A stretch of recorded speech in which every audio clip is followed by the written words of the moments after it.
नमस्कार, आप देख रहे हैं अपना बिहार। मैं हूं शुभे मिश्रा आपके साथ और बुलेटिन की शुरुआत करेंगे इस वक्त की बड़ी खबर के साथ। पटना से बड़ी खबर आ रही है। सीएम नीतीश ने प्रधानमंत्री नरेंद्र मोदी से बातचीत की है। हरियाणा में जीत को लेकर उन्होंने बधाई दी। ये बातचीत उनकी फोन पर हुई है। चुनावी नतीजों पर भी चर्चा की गई है। तो इस वक्त की बड़ी खबर आपको राजधानी पटना से बता रहे हैं, जहां सीएम नीतीश ने प्रधानमंत्री नरेंद्र मोदी से बात की है। और कल जब हरियाणा में परिणाम आए तो बीजेपी ने हैट्रिक लगा दी है और इसी को लेकर बीजेपी दफ्तर से लेकर बीजेपी के तमाम कार्यकर्ताओं में उत्साह तो है ही, साथ ही साथ बिहार के मुख्यमंत्री नीतीश कुमार ने भी इसका पूरा श्रेय प्रधानमंत्री नरेंद्र मोदी को दिया है। उन्हें जीत की बधाई भी दी है। उनसे बातचीत करते हुए उन्होंने चुनावी नतीजों पर भी चर्चा की है। तो आपको बता दें कि आने वाले कुछ ही महीनों में विधानसभा के चुनाव बिहार में भी होने हैं। साल 2025 में ये चुनाव होंगे और ऐसे में बिहार के लिहाज से भी ये जीत कई मायनों में बहुत ही जरूरी थी, अच्छी हुई और एक बड़ी उपलब्धि बीजेपी के लिए मानी जा रही है। तो पटना से ये बड़ी खबर आपको बता रहे हैं, जहां बिहार के मुख्यमंत्री नीतीश कुमार ने प्रधानमंत्री नरेंद्र मोदी से बातचीत की है, फोन पर बधाई भी दी है। और पटना से इस पूरी खबर की अधिक जानकारी के साथ न्यूज 18 संवाददाता आनंद अमृतराज हमारे साथ लाइव जुड़ चुके हैं। सीधे रुख करती हूं आनंद का। आनंद, आज ये फोन पर बातचीत हुई है, बधाई तो दी ही गई, साथ ही साथ चुनावी नतीजों पर भी चर्चा हुई। क्या बातचीत हुई होगी और आगे चुनावी नतीजों पर किन किन विषयों को लेकर चर्चा की गई होगी? देखिए, किन मुद्दों पर चर्चा हुई ये तो बता पाना मुश्किल है, लेकिन जो हमारे पास जानकारी पहुंची है, कल देर शाम जैसे ही हरियाणा का चुनाव परिणाम आया और कल देर शाम मुख्यमंत्री ने एक्स पर पोस्ट करके, सोशल मीडिया पर पोस्ट करके प्रधानमंत्री को बधाई दिया कि हरियाणा में जो शानदार जीत मिली है उसके लिए प्रधानमंत्री जी आपको बहुत बधाई, और बीजेपी को उन्होंने बधाई दी है। जाहिर सी बात है, आज सुबह के 9 बजे के आसपास प्रधानमंत्री को बिहार के मुख्यमंत्री नीतीश कुमार ने फोन किया और हरियाणा चुनाव में जीत को लेकर बधाई दी। साथ ही सबसे महत्वपूर्ण बात यह रही कि जो चर्चा है कि आने वाले साल में बिहार का विधानसभा चुनाव होने वाला है, उसके अलावा झारखंड का विधानसभा चुनाव होने वाला है। ये दोनों चुनाव एनडीए के लिए बेहद महत्वपूर्ण माना जा रहा है, खासकर बिहार के लिहाज से अगर देखें तो। जाहिर सी बात है, प्रधानमंत्री को जिस तरीके से कल उन्होंने हरियाणा में जीत को लेकर बधाई दी है, उसी बात को उन्होंने आगे एक तरीके से बढ़ाया होगा और प्रधानमंत्री को जीत की बधाई तो दी ही, साथ में इस बात को लेकर भी चर्चा हुई होगी कि बिहार का जो चुनाव है, झारखंड का जो विधानसभा चुनाव है, चूंकि झारखंड में भी जेडीयू बीजेपी के साथ सहयोगी पार्टी के तौर पे चुनाव लड़ने जा रही है, तो जाहिर सी बात है वहां को लेकर भी चर्चा हुई होगी, वहां की रणनीति क्या होगी। इसके अलावा बिहार के आने वाले साल में बिहार विधानसभा का चुनाव होने वाला, उसको लेकर भी चर्चा होगी। जाहिर सी बात है, मुख्यमंत्री का प्रधानमंत्री को फोन करना ये साफ साफ संकेत देता है कि जेडीयू और बीजेपी में रिश्ते काफी बेहतर है और मुख्यमंत्री और प्रधानमंत्री के बीच में जो बॉन्डिंग है वो काफी बेहतर है। और इसी वजह से कल उन्होंने एक्स पर पोस्ट किया। इसके पहले भी आपको याद होगा सुबह कि जब प्रधानमंत्री विदेश दौरे पे गए थे, उस वक्त भी उन्होंने प्रधानमंत्री के विदेशी दौरे की जमकर सराहना की थी और तारीफ की थी। उसके अलावा प्रधानमंत्री के जन्मदिन पर भी उन्होंने रात में 12 बजे के आसपास बधाई दी थी। और आज जब हरियाणा चुनाव परिणाम को लेकर बीजेपी बेहद उत्साहित है और सबसे बड़ी बात है कि एनडीए के नेता भी बेहद उत्साहित हैं। बिहार के भी कई जेडीयू नेताओं से बातचीत हुई, उन्होंने भी हरियाणा चुनाव को एनडीए के लिए बेहद महत्वपूर्ण बताया। ऐसे सूरत में जब मुख्यमंत्री नीतीश कुमार प्रधानमंत्री नरेंद्र मोदी को फोन करके न सिर्फ बधाई देते हैं, बल्कि आने वाले समय में बिहार और झारखंड के विधानसभा चुनाव को लेकर चर्चा करते हैं। वाकई आनंद, अगर हमें इन तमाम बातों का जिक्र जो आपके द्वारा किया गया उसकी चर्चा करें तो इससे यह स्पष्ट समझ में आता है कि प्रधानमंत्री और मुख्यमंत्री के बीच में जो संबंध हैं वो काफी मधुर हैं और इसीलिए लगातार बातचीत होती रहती है। इसी बीच आनंद, हम आपसे ये भी जानना चाहेंगे कि बीजेपी के लिए तो ये बड़ी उपलब्धि मानी ही जा रही है, हरियाणा का चुनाव जीतना, यानी कि तीसरी बार हैट्रिक लगाना, लेकिन इन सब के बीच एनडीए के लिए इसे कैसे बड़ी उपलब्धि देखा जाए? और अगर हम बिहार में होने वाले विधानसभा चुनाव के लिहाज से देखें तो ये क्या दर्शाता है? देखिए, एक बात तो तय है कि हरियाणा विधानसभा चुनाव पर पूरे देश की सियासी निगाह टिकी हुई थी। 2024 के लोकसभा चुनाव के बाद जब बीजेपी मात्र 240 सीटों पर सिमट गई थी और 293 के आसपास एनडीए के सांसद जीत कर आए थे, तब एनडीए में थोड़ी मायूसी थी, बीजेपी भी मायूसी थी। उसके बाद ये विधानसभा का चुनाव हरियाणा का हो रहा था और जाहिर सी बात है, हरियाणा विधानसभा के चुनाव परिणाम कर प्रधानमंत्री जब संबोधन कर रहे थे बीजेपी कार्यकर्ताओं को, तो उन्होंने एक बड़ी बात कही थी कि इस चुनाव परिणाम की गूंज दूर दूर तक सुनाई पड़ेगी। तो जाहिर सी बात है, प्रधानमंत्री ने कल ही इशारा कर दिया कि इस जीत के बाद आने वाले विधानसभा चुनाव महाराष्ट्र में होना है, झारखंड में होना है, उस पर बड़ा असर पड़ सकता है। और देश की सियासत में नरेंद्र मोदी का जो एक रुतबा था नरेंद्र मोदी ब्रांड के तौर पे जब बीजेपी के नेता चर्चा करते थे, एक बार फिर से उसकी पुष्टि हो सकती है हरियाणा चुनाव के बाद, और बीजेपी के नेताओं के साथ साथ एनडीए के नेताओं में भी उत्साह भर सकता है। तो हरियाणा की जीत ने न सिर्फ बीजेपी को राहत दी है बल्कि एनडीए के सहयोगी दल को भी राहत दी है। इसी चलते मैं आपको बताने की कोशिश कर रहा हूं कि महाराष्ट्र का चुनाव, झारखंड का चुनाव के साथ साथ आने वाले साल में बिहार विधानसभा का चुनाव बेहद महत्वपूर्ण हो सकता है और एनडीए नेताओं में बेहतर तालमेल भी हो सकता है। इसका संकेत इसी से मिल सकता है कि जब मुख्यमंत्री नीतीश कुमार ने प्रधानमंत्री को फोन करके बधाई दी है और इस जीत का पूरा श्रेय प्रधानमंत्री को दिया है, ऐसे में एनडीए की कोशिश होगी कि ये जो टेम्पो है उसको बनाए रखा जाए और आने वाले विधानसभा चुनाव जो झारखंड हो, दिल्ली हो, महाराष्ट्र हो, उसके साथ बिहार हो, तो ये तमाम विधानसभा चुनाव में एनडीए बेहतर प्रदर्शन करे। इसलिए इस जीत को सिर्फ एक जीत भर का नहीं माना जाए। 2024 के लोकसभा चुनाव के बाद जब एनडीए में थोड़ी मायूसी थी कि 400 पार की बात कही जा रही थी, लेकिन एनडीए 290 के आसपास आके सिमट गई है, उसके बाद इस जीत को बेहद महत्वपूर्ण माना जा रहा है और माना जा रहा है कि इस जीत के बाद एनडीए के जो कार्यकर्ता में नए सिरे से उत्साह भर सकता है। सुबह वाकई आनंद, ये जीत कई मायनों में बहुत ही महत्वपूर्ण मानी जा रही है और इस जीत से आश्वस्त होकर आगे की राह भी आसान नजर आ रही है। बहुत बहुत शुक्रिया आपका हमारे साथ जुड़ने के लिए, तमाम जानकारी के लिए। और बढ़ेंगे आगे। बिहार के पूर्व मुख्यमंत्री लालू प्रसाद के परिवार के बेहद करीबी पूर्व आरजेडी विधायक अरुण यादव के खिलाफ ईडी ने बड़ी कार्रवाई कर दी है। केंद्रीय जांच एजेंसी ईडी ने मनी लॉन्ड्रिंग मामले में करीब 22 करोड़ की प्रॉपर्टी को जब्त कर लिया है और इस प्रॉपर्टी की बाजार में कीमत 22 करोड़ से कई गुना ज्यादा है। अवैध खनन से जुड़े मनी लॉन्ड्रिंग मामले में यह कार्रवाई की गई है। आपको बता दें कि पूर्व विधायक अरुण यादव की पत्नी किरण देवी अभी विधायक हैं और इसी साल फरवरी में जांच एजेंसी ईडी ने सर्च ऑपरेशन की कार्रवाई की थी। सूत्रों के अनुसार सर्च ऑपरेशन में 55 से ज्यादा प्रॉपर्टी के दस्तावेज मिले। उन प्रॉपर्टी को कहां और कैसे खरीदा गया, पैसों का लेन देन कैसे हुआ, इस मामले में पूछताछ हुई थी। पूर्व आरजेडी विधायक अरुण यादव पर साल 2015 से लेकर 2022 के बीच कई अवैध चल अचल संपत्ति बनाने का आरोप है। तो पटना से ये बड़ी खबर आपको बता रहे हैं, जहां बिहार के पूर्व मुख्यमंत्री लालू प्रसाद के परिवार के बेहद करीबी माने जा रहे आरजेडी विधायक अरुण यादव के खिलाफ ईडी ने बहुत बड़ी कार्रवाई कर दी है। केंद्रीय जांच एजेंसी ईडी ने मनी लॉन्ड्रिंग मामले में करीब 22 करोड़ की प्रॉपर्टी को जब्त किया है और इस प्रॉपर्टी की बाजार में कीमत 22 करोड़ कई गुना ज्यादा बताई जा रही है। अवैध खनन से जुड़े मनी लॉन्ड्रिंग मामले में ये कार्रवाई हुई है। आपको बता दें कि पूर्व विधायक अरुण यादव की पत्नी किरण देवी अभी विधायक हैं और ऐसे में उसकी मुश्किलें और भी ज्यादा बढ़ सकती है। साल फरवरी में जांच एजेंसी ईडी ने सर्च ऑपरेशन पहले भी करवाया था। सूत्र ये बताते हैं कि सर्च ऑपरेशन में 55 से ज्यादा प्रॉपर्टी के दस्तावेज बरामद किए गए थे, मिले थे और उन प्रॉपर्टी को कहां और कैसे खरीदा गया, इसी की जांच की जा रही थी।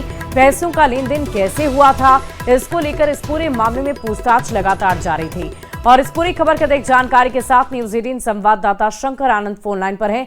शंकर, क्या है ये पूरा मामला? ये बहुत बड़ी कार्रवाई ईडी की तरफ से की गई है, 20 करोड़ से भी ज्यादा की संपत्ति बरामद हुई।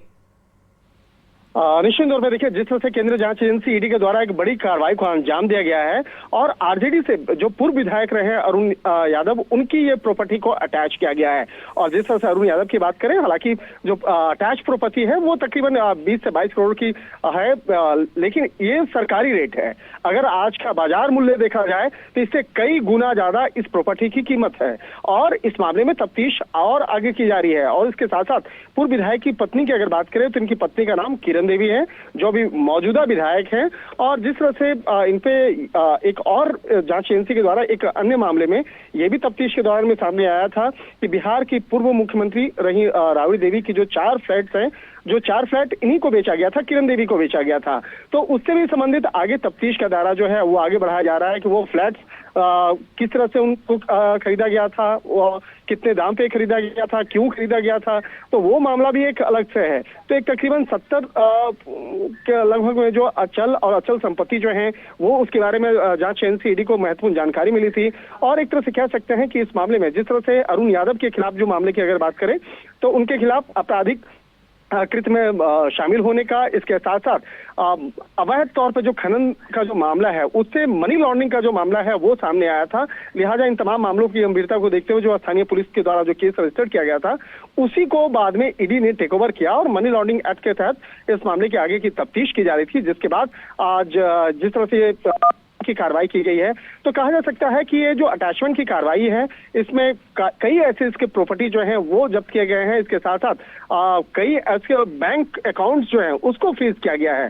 सूत्र के मुताबिक ये भी बताया जाता है कि तकरीबन 20 करोड़ से ज्यादा की नकदी उस बैंक अकाउंट्स में है, जिसको फ्रीज किया गया है। इस तरह से कह सकते हैं कि आने वाले दिनों में जैसे जैसे इस मामले में तफ्तीश का दायरा आगे बढ़ेगा, कई लोगों की मुश्किलें बढ़ सकती हैं। और खास तौर पर अगर अरुण यादव की बात करें तो अरुण यादव के बारे में ऐसा माना जाता है, ऐसा लोग कहते हैं कि वो लालू परिवार के बेहद करीबी हैं। और जिस तरह से वो आरजेडी में पहले रहे हैं और आरजेडी में रहने के दौरान में जब वो विधायक थे साल 2015 से 2022 के बीच में, जिस तरह से उनके चल और अचल संपत्तियों के बारे में जानकारियां जो हैं वो जुटाई जा रही हैं, तो एक तरह से कहा जा सकता है कि ये तकरीबन आज का जो बाजार मूल्य है। वाकई शंकर, ये देखने वाली बात होगी कि इस पूरे मामले में आगे कार्रवाई कैसे बढ़ती है।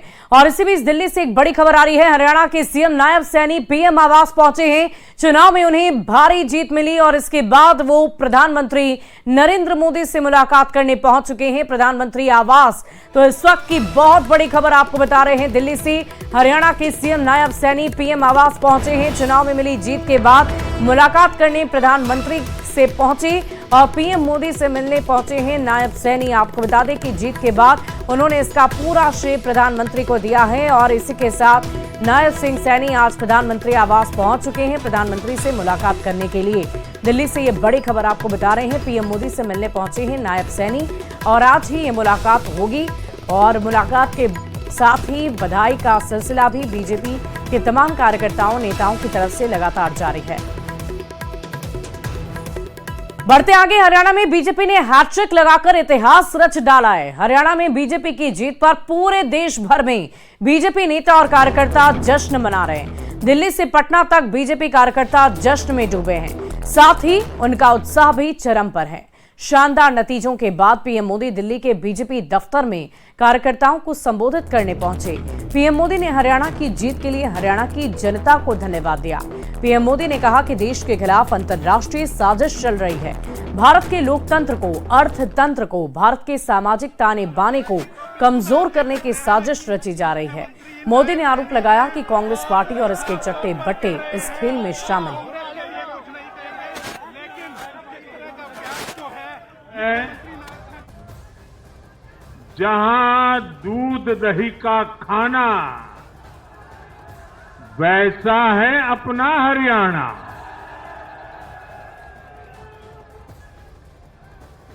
हरियाणा के लोगों ने फिर कमाल कर दिया है और कमल कमल कर दिया है। गीता की धरती पर सत्य की जीत हुई है।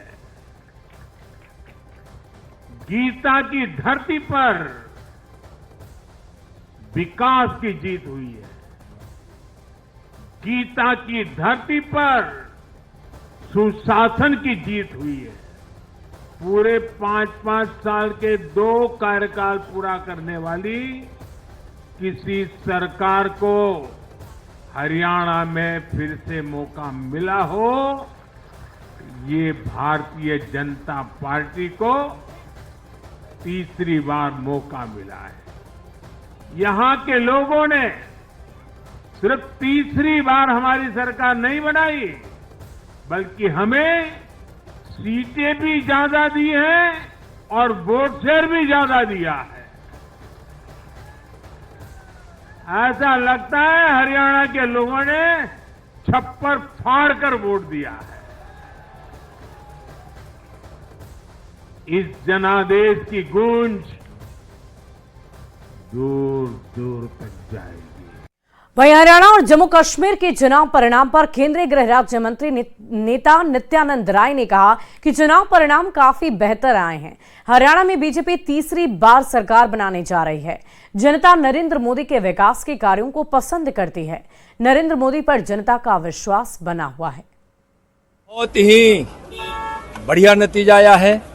हरियाणा में भारतीय जनता पार्टी की तीसरी बार सरकार बनी है। देश के साथ हरियाणा में भी माननीय प्रधानमंत्री आदरणीय नरेंद्र मोदी जी के विकास की बहती हुई गंगा पर लोगों ने फिर भरोसा जताया है।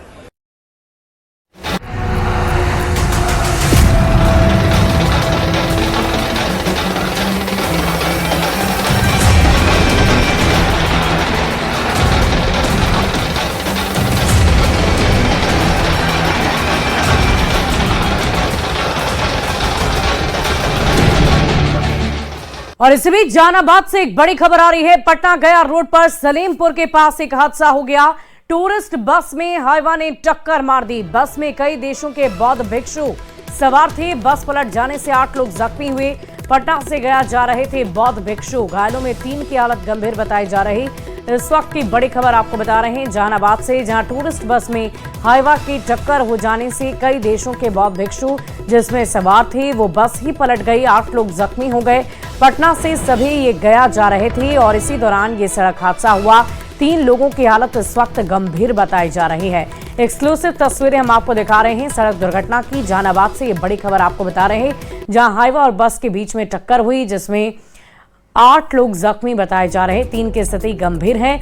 आपको बता दें कि इसमें बौद्ध भिक्षु सभी सवार थे। जो टूरिस्ट बस थी वो ही पलट गई। तस्वीरें देखिए और इस पूरी खबर के देख जानकारी के साथ न्यूज 18 संवाददाता राजीव रंजन विमल हमारे साथ फोन लाइन पर हैं। राजीव, क्या अपडेट है? क्या इस वक्त जो 8 लोग जख्मी थे उन्हें अस्पताल ले जाया पहुंचाया गया है?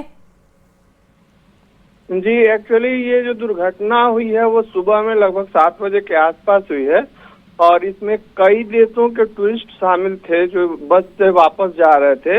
दुर्घटना के बाद वहां कोरोना थाने की पुलिस को वहां के स्थानीय लोगों ने इसकी सूचना दी। सूचना के बाद वहां से पुलिस ने लोगों को नीचे से निकाला और अस्पताल में पहुंचाया। 3 लोग जिनकी स्थिति गंभीर थी उन तीनों को पीएमसीएच पटना भेज दिया गया है।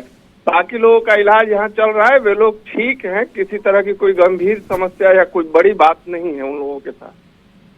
चलिए, बहुत बहुत शुक्रिया राजीव हमारे साथ जुड़ने के लिए, तमाम जानकारी के लिए। बढ़ते आगे। 5 देश रत्न बंगला विवाद पर तेजस्वी यादव का बयान सामने आया। तेजस्वी यादव बीजेपी नेताओं के आरोप पर जमकर भड़के। तेजस्वी ने कहा कि बीजेपी सीबीआई और ईडी से जांच कराए। टूटपुंजी प्रवक्ता बंगले में कैसे घुस गए, भवन निर्माण विभाग के लोग जांच करें। तेजस्वी यादव ने दावा किया कि हमारे पास सब कुछ का रिकॉर्डिंग है। जब हम गए थे और तब भी मैंने रिकॉर्डिंग कराई थी। जब हमने बंगला छोड़ा है तब भी हमने रिकॉर्डिंग कराई है। भवन निर्माण विभाग को वो रिकॉर्डिंग भी भेज दी गई है। कैसी सरकार है? क्या कर रही है तुम्हारी एजेंसी? ईडी सीबीआई को भी लगाओ, है हिम्मत तो। अगर नहीं लगाते तो सर माफी मांगना चाहिए इन लोगों को। कोई भी प्रवक्ता तिचपुंजिया देख रहे जिसको कोई जानता नहीं वो घुस करके डिप्टी सीएम हाउस में उसको कौन अलाउ कर दिया भाई? ये तो भवन निर्माण के लोग आना चाहिए ना। अभी हम तो चैलेंज ठोक के बोलते हैं तुम्हारी ईडी सीबीआई कहाँ है? और बिना सत्य के कोई भी आरोप लगा रहा है, बिना प्रमाण दिए हुए कोई भी आरोप लगा रहा है। भवन निर्माण विभाग को क्या बोला भाई? क्यों नहीं भवन? कोई भी एड़ू गेड़ू आकर के बयान दे दे रहा है और आप लोग भी चला दे रहे हैं किसी के भी आरोप को। ये सरासर ठीक नहीं है। वेरीफाई करके चीज़ों को जो है पेश करना चाहिए। लेकिन जो छुटपुटैया नेता सब हैं जिसको कोई जानकारी नहीं है, सच का पता नहीं है, मेरे पास एक वीडियो रिकॉर्डिंग है। हम अभी शिफ्ट किए नहीं हैं, वहां का भी वीडियो रिकॉर्डिंग है। और फिलहाल इस बुलेटिन में अभी के लिए बस इतना ही। आप बने रहे न्यूज 18 बिहार झारखंड के साथ।